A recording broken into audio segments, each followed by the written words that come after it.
algebraic fractions. So we can't simplify an algebraic fraction while we have these minuses and pluses in there, because they're all different terms. So instead we need to simplify them down, get them into brackets, and then brackets, however many we need, and then we can start to cancel our brackets down.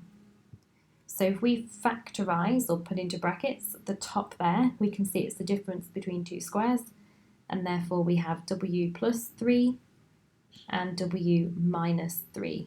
So to do that, we've taken the square root of this and the square root of this, the w and the 3.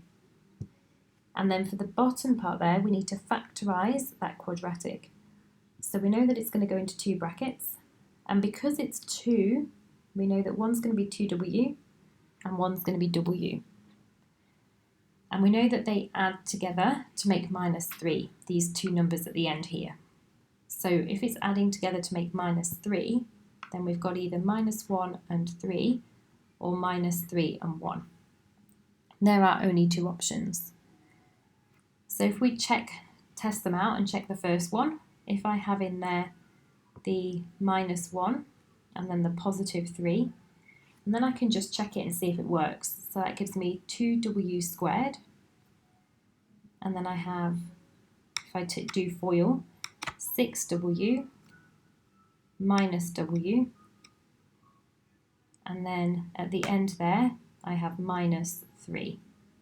So that simplifies to do 2w squared plus 5w minus 3, which is what I want. So that means that that one is therefore the correct answer. I've actually chosen the first one, okay, or the right one the first time. So 2w minus 1, w plus 3. So I'm just going to get rid of this part now. And the next one is to think about how this simplifies. And you can see I've got w plus 3 and a w plus 3. So I can cancel out both of those. And that's also a good hint when you're factorising that second quadratic.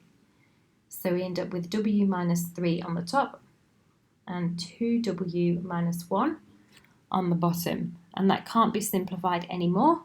So then that's your final answer.